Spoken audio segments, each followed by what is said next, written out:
So I guess some people just like to watch other people work. So I guess I'll just kind of walk you guys through the rest of this, almost like a live stream, but you can watch whenever you want. So I think I'm just supposed to like talk and work. I don't really know how this is supposed to happen, so that's what I'm gonna do. So right now I'm just gonna start sanding. This is a 600 grit. Just like I talked before, just step up your grits. And I'm just going with the grain. You want to hand sand, you want to go with the grain. Just to avoid any sort of mishaps, accidentally gouging or tearing. Take it off the stands.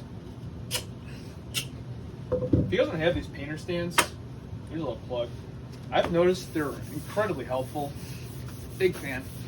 At least like when you're drying a project, or like for this, if I need both sides to dry, it's nice to have it sit right on there so I don't have to dry one side and then flip it over and dry on the other side. I picked them up from Home Depot, and yeah, it was really nice. So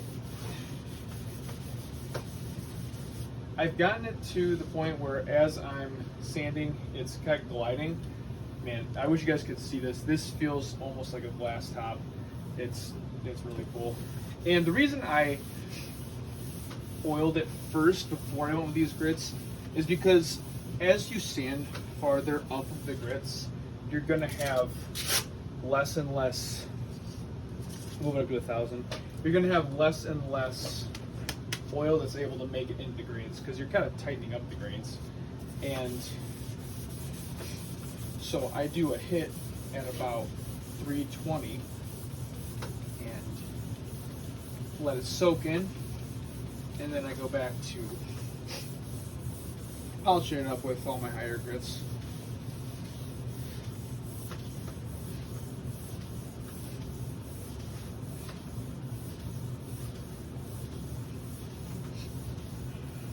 I picked up a couple more of these Singer bases. I think I'm going to make a couple different tops for them. I think my plan is just going to be to make them out of exotic hardwoods. So I know one of them I want to do is going to be bloodwood, which I have a piece sitting on the other side of the room. When I switch grits, I'll grab that. I have some mahogany sitting up there. So when I go to this dealer that I get my lumber from, which is where I got this piece from, they have just different lumber sitting in like their stock. They have lumber they stock, and sometimes they don't sell all of it, or sometimes they have a board that's too small or cut off or whatever. So they put it in like this overstock pile. That's where I found a couple of these. And I found that if you go look there for a little while, you can actually get some really good deals as 1,500. Boards like this, where you'll spend it in other places, you'll pay a lot of money just because the grain is desirable. This place just sells everything by board foot. So you get some good deals on some really exotic woods. But anyway, so I picked up this and that mahogany from there. I'm going to pick up some bloodwood from another dealer up in Chicago. Some of the really exotic stuff you have to, or I guess it's kind of hard to find. Olive wood's another one that I'll probably end up doing as a tabletop. And I don't know if you guys can hear this too well. I tried to shut all the air purification systems off. It's just gliding. And as you get to a higher grit, it's just really gliding across this like it's glass.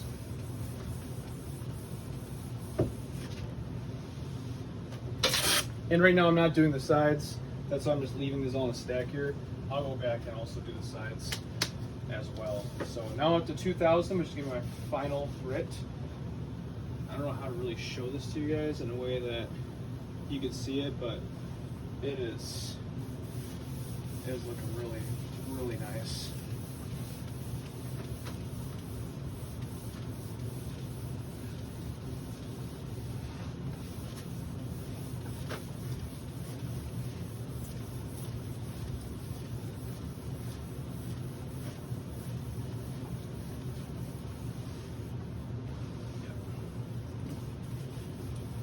I'll probably finish it up right here with this last pass.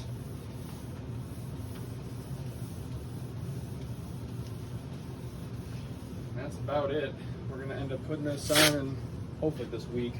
But just so you get one more look at it, really makes all those grains pop. It looks like it has a clear coated finish, but this is all natural. There's no stains used, there's no varnishes used on this. It's just like glass. So here's that bloodwood.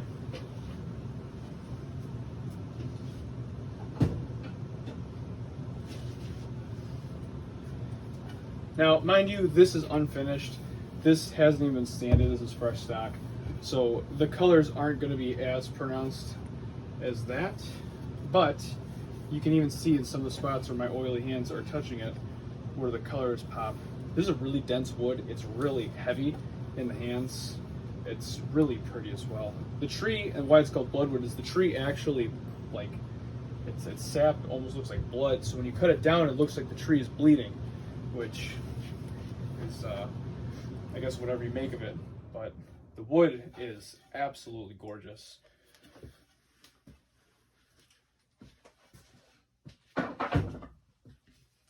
Another one, if I can get my hands on a big enough piece, is Purple Heart. I know Purple Heart is kind of popular right now. A lot of people are talking about it. It naturally has this purple color. It's really gorgeous. And I might end up doing a table like this as well, which for someone who likes just a piece with a lot of character, Purple Heart is an awesome option. So if anyone sees anything they like, these two, and then I can't get the mahogany right now, but it's a really just potent brown color. It's very beautiful when it's finished, like a reddish brown. Those I know for sure I'll be doing. So if anybody wants to inquire about having a custom built one, please by all means let me know. Otherwise, the next video you'll see should be putting this together, minus I have to put the screw holes in the back inserts so we can establish it. But thanks for tuning in.